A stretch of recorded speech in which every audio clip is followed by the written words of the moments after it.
حضرت ذی وقار ریاست مدینہ طیبہ میں نبی مکرم صلی اللہ تعالی علیہ وسلم تشریف فرما ہیں۔ ایک بچہ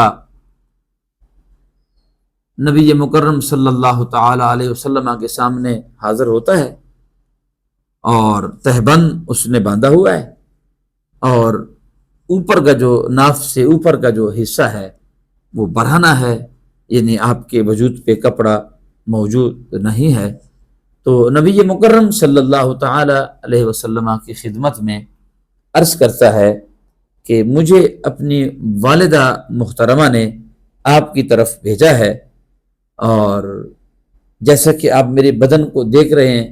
میرے بدن کا آدھا حصہ برہنہ ہے، تو مجھے والدہ محترمہ نے بھیجا ہے آپ کی طرف کہ اسٹیٹ کی جو ذمہ داری ہے وہ مسلمانوں کا جو نبی ہے محمد الرسول اللہ صلی اللہ تعالی علیہ وسلم، چونکہ ان کی ذمہ داری ہے، تو لہٰذا آپ مہربانی کر لیں اور مجھے ایک عدد قمیص عطا فرمائے۔ تو نبی مکرم صلی اللہ تعالی علیہ وسلم نے اس معصوم کو، اس جوان کو، اس بچے کو آپ نے فرمایا کہ بالکل آپ تشریف لائے ہیں، اچھی بات ہے، بالکل آپ کو قمیص دی جائے گی، مگر چونکہ اس وقت ہمارے پاس باقی اشیاء تو ہیں مگر قمیص جو ہے موجود نہیں ہے، تو ابھی آپ چلے جائیں، اور جو مطلب یہ ہے کہ قمیص آتے ہیں اور جیسے کوئی سبب بنتا ہے تو ہم آپ کے گھر میں اطلاع کر لیں گے، آپ دوبارہ تکلیف نہ کریں بلکہ آپ کے گھر تک قمیص پہنچا دی جائے گی۔ تو یہ ہے کہ اپنی والدہ محترمہ کو آپ میرا پیغام پہنچا دیں کہ جیسے کوئی بندوبست ہوتا ہے تو آپ پریشان نہ ہو، انشاءاللہ بہت جلد آپ کو قمیص مل جائے گی۔ اب وہ جوان اپنی والدہ محترمہ کی خدمت میں حاضر ہوتا ہے اور عرض کرتا ہے اپنی والدہ سے کہ نبی کریم صلی اللہ تعالی علیہ وسلم نے مجھے یوں فرمایا ہے کہ اس وقت چونکہ قمیص موجود نہیں ہے تو جیسے آتے ہیں تو آپ کو فوراً قمیص دے دیا جائے گا، تو لہٰذا ٹھیک ہے، میں اس وقت پھر چلا جاؤں گا، 2-4 دن کے بعد میں چلا جاتا ہوں۔ مگر وہ ایک تقدیر کے بدلنے کا وقت تھا، اللہ رب العالمین نے اس خاتون کی تقدیر کو بدلنا تھا اور اللہ کریم نے اس پہ کرم کرنا تھا، تو اس خاتون نے اپنے بیٹے سے پھر کہا کہ میرے بیٹے، اے میرے جگر کے پارے، آپ پریشان نہ ہوں، اب واپس چلے جائیں۔ تو یہ ہے کہ انہوں نے عرض کیا ماں مجھے شرم آتی ہے، دوبارہ کس طرح میں جاؤں گا، جب انہوں نے مجھے ایک دفعہ فرما دیا ہے کہ ابھی قمیص موجود نہیں ہے تو لہٰذا میں دوبارہ کیسے جاؤں۔ تو آپ نے فرمایا کہ میرے بیٹے، میرے جگر کے بارے، دراصل بات یہ ہے کہ میرے کہنے کے مطابق آپ دوبارہ چلے جائیں، اور کیا آپ نے دیکھا کہ جس رسول نے آپ کو میری طرف بھیجا ہے کہ قمیص موجود نہیں ہے، تو کیا ان کے بدن پہ بھی قمیص تھا؟ جی بالکل تھا۔ تو آپ نے کہا کہ ان کو جا کر میرا پیغام دے دو کہ اگر ایک اسٹیٹ کا سربراہ قمیص پہن سکتا ہے تو ہم تو رعایا ہیں،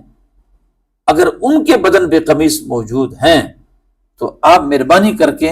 اگر اور بیت المال میں قمیص موجود نہیں ہے تو آپ نے خود جو پہنا ہوا ہے یہ قمیص آپ مجھے دے دیں۔ تو وہ شخص آیا، وہ جوان آیا اور نبی کریم صلی اللہ تعالی علیہ وسلم کی خدمت میں آیا، اور آہستہ سا آقا کریم صلی اللہ تعالی علیہ وسلم کے جب قریب ہوا، کچھ دیر کے بعد آقا کریم صلی اللہ تعالی علیہ وسلم نے اس کو اشارہ کیا اور اپنے پاس بلایا، اور پاس بلانے کے بعد آپ نے فرمایا کہ بیٹا کیسے آئے ہو دوبارہ؟ تو انہوں نے عرض کیا حضور میں ذرا آہستگی سے بات کرنا چاہتا ہوں، آپ کے بالکل قریب آ کے، تاکہ باقی کوئی نہ سنے، مجھے اپنی والدہ محترمہ نے ایک پیغام بھیجا ہے آپ کے لیے، اور پیغام یہ ہے، آقا کریم نے پھر ان کو اشارہ فرمایا کہ آپ قریب آئیں اور مجھے سنائیں کہ آپ کی مامتا نے آپ کو کیا پیغام دیا ہے میرے لیے۔ تو اس جوان نے نبی کریم صلی اللہ تعالی علیہ وسلم کہ وہ قریب ہوئے، اور وہ اتنے قریب ہوئے، مفسرین کرام فرماتے ہیں کہ وہ اتنے قریب ہوئے کہ اس جوان کے گھٹنے اور آقا کریم صلی اللہ تعالی علیہ وسلم کے گھٹنے آپس میں مس ہو گئے۔ کیا خوش قسمت ہے وہ جوان جس کے بدن آقا کریم کے وجود پاک کے ساتھ مس ہو جائے، جن کے بدن پہ مکھی نہیں بیٹھ سکتی، اور وہ اب اندازہ تو لگا لیں ان کے گھٹنے نبی مکرم صلی اللہ تعالی علیہ وسلم کے گھٹنوں کے ساتھ مس ہو جاتے ہیں۔ تو عرض کرتا ہے وہ جوان کہ یا رسول اللہ صلی اللہ تعالی علیہ وسلم، میری مامتا کو میں نے آپ کا پیغام جب پہنچایا تو میری مامتا نے مجھے کہا کہ دوبارہ چلے جاؤ اور آقا کریم صلی اللہ تعالی علیہ وسلم سے اپنا جو قمیص حضور نے پہنا ہے اسی کا تقاضا کر لو تو وہ آپ کو دے دیں گے۔ تو آقا کریم صلی اللہ تعالی علیہ وسلم نے کسی بھی صحابی کو اشارہ نہیں فرمایا۔ ابو بکر صدیق بھی تشریف فرماتے، عمر فاروق بھی تشریف فرماتے،